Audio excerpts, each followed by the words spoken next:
जय जगन्नाथ। दोस्तों, जगन्नाथ मंदिर उड़ीसा में पुरी राज्य में स्थित है, इसलिए इसको जगन्नाथ पुरी मंदिर के नाम से भी जाना जाता है।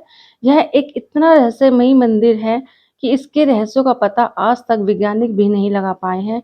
वैज्ञानिक भी इसका रहस्य का पता लगाने में असफल रहे हैं। आइए जानते क्या रहस्य है। नंबर एक, कोई भी किसी भी मंदिर की आपने हमेशा परछाई देखी होगी पृथ्वी पर बनती हुई। इस पृथ्वी पर हर चीज ऐसी है जिसकी परछाई बनती है, लेकिन जगन्नाथपुरी मंदिर के इस गुम्बद की परछाई पृथ्वी पर कभी भी दिन के किसी भी पहर किसी भी समय कभी भी कहीं नहीं बनती। ये अपने आप में एक बहुत बड़ा रहस्य है। दोस्तों, जगन्नाथपुरी मंदिर के शिखर पर बना हुआ सुदर्शन चक्र, जो भगवान विष्णु का सुदर्शन चक्र है, ऐसा माना जाता है कि आप जगन्नाथपुरी में इसे कहीं भी खड़े होकर देखेंगे तो यह आपको सीधा ही प्रतीत होगा, चाहे आप किसी भी दिशा में खड़े हो, लेकिन यह आपको सुदर्शन चक्र एकदम सीधा ही दिखेगा। ये अष्ट धातु से बना हुआ है। आमतौर पर आपने देखा होगा कि समुद्र की लहरें दिन के समय तो समुद्र से जमीन की ओर आती हैं और शाम के समय जमीन से समुद्र की ओर फिर जाती हैं, लेकिन जगन्नाथपुरी में इसका उल्टा होता है। यह भी एक रहस्यमयी बात है। आमतौर पर आपने देखा होगा कि किसी भी मंदिर, मस्जिद आदि के शिखर पर बहुत सारे कबूतर, पक्षियां आकर बैठ जाते हैं, लेकिन जगन्नाथ मंदिर के शिखर पर आज तक कोई भी पक्षी आकर नहीं बैठा है, ना या इसके आसपास पक्षियां आते हैं। यही कारण है कि इस जगन्नाथ मंदिर के शिखर से हवाई जहाज आदि का निकलना सख्त मना है। जगन्नाथ मंदिर की मूर्तियों में भी रहस्य विराजमान है। कहते हैं कि यहाँ पे 3 मूर्तियां हैं और तीनों ही मूर्तियां लकड़ी की बनाई जाती हैं, जिन्हें प्रत्येक 12 वर्ष में बदला जाता है। एक मूर्ति श्री कृष्ण जी की, दूसरी मूर्ति उनके भाई बलराम जी की और तीसरी मूर्ति माता सुभद्रा जी की। और ये तीनों मूर्तियां जब 12 साल में बदली जाती हैं तो श्री कृष्ण के हृदय में उनका असली दिल आज भी विराजमान है और पुरानी मूर्ति से नई मूर्ति में इस दिल को निकाल के रखा जाता है। और जब ये प्रक्रिया होती है तो पूरे शहर की बिजली काट दी जाती है, पूरे शहर में अंधेरा कर दिया जाता है। ऐसा माना जाता है कि जो भी इस दृश्य को देख लेगा वह उसी समय अपने प्राण त्याग देगा या वह अंधा हो जाएगा।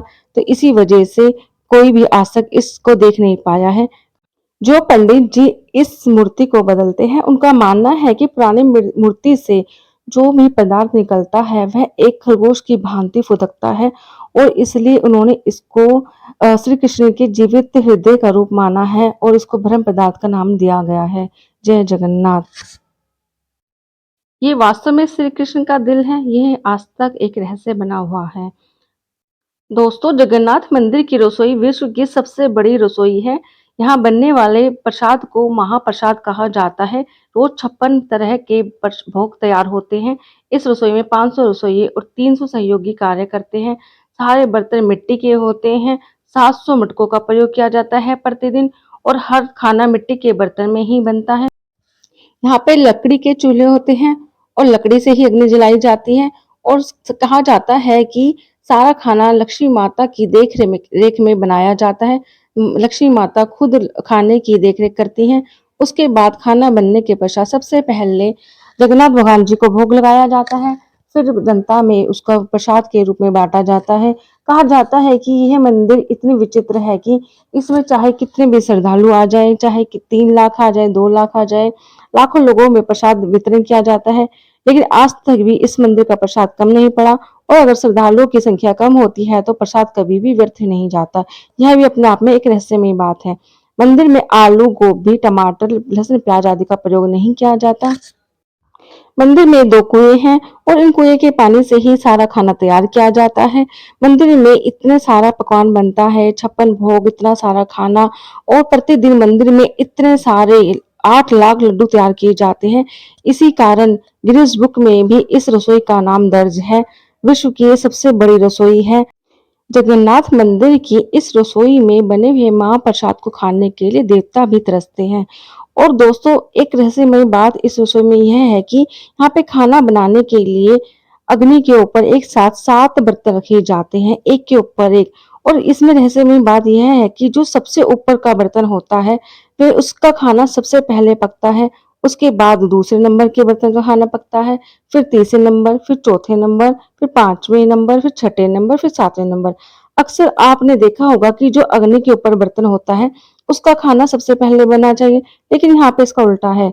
जो अग्नि से सबसे दूर होता है बर्तन सबसे ऊपर, उसका खाना यहाँ पे सबसे पहले पकता है। यह एक अपने आप में रहस्यमय बात है और बड़े-बड़े वैज्ञानिक भी इसका पता आज तक नहीं लगा पाए हैं कि यह चमत्कार कैसे होता है।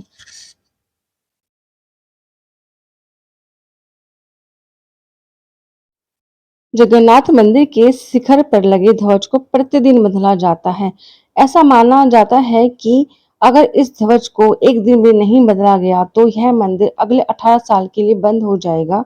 कोई भी जगन्नाथ भगवान के दर्शन नहीं कर पाएगा।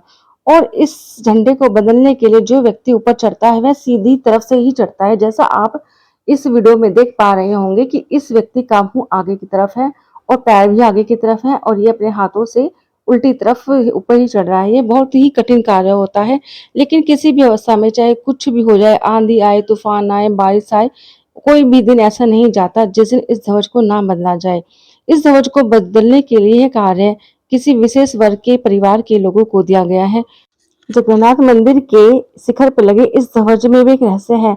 अक्सर आपने देखा होगा कि कोई भी ध्वज या कोई भी चीज हमेशा हवा के दिशा में ही उड़ती है, लेकिन यह ध्वज हमेशा हवा के विपरीत दिशा में उड़ता है। ये इस चमत्कार का पता भी आज तक कोई नहीं लगा पाया है। नासा के वैज्ञानिकों ने भी जाकर इस बात पर बहुत रिसर्च की है, लेकिन वह भी इसका पता लगाने में असफल रहे हैं कि ऐसा क्यों होता है कि यह ध्वज हमेशा हवा के विपरीत दिशा में ही लहराता है। यह अपने आप में एक बहुत बड़ा रहस्य है। सुदर्शन चक्र पर लगे इस ध्वज के ऊपर शिवजी भगवान के चंद्रमा जी विराजमान है और कहा जाता है कि यह चंद्र भगवान विष्णु का सुदर्शन चक्र है और ये ध्वज भगवान शिव जी ने भेंट किया था जगन्नाथ जी को, इसलिए यह यहाँ पे हर रोज लगाया जाता है। बोलिए एक बार सभी जय जगन्नाथ, हर हर महादेव। अभी आपको और भी रहस्य जानने को मिलेंगे, इससे पहले आप वीडियो को लाइक कर दीजिए और चैनल को सब्सक्राइब कर दीजिए।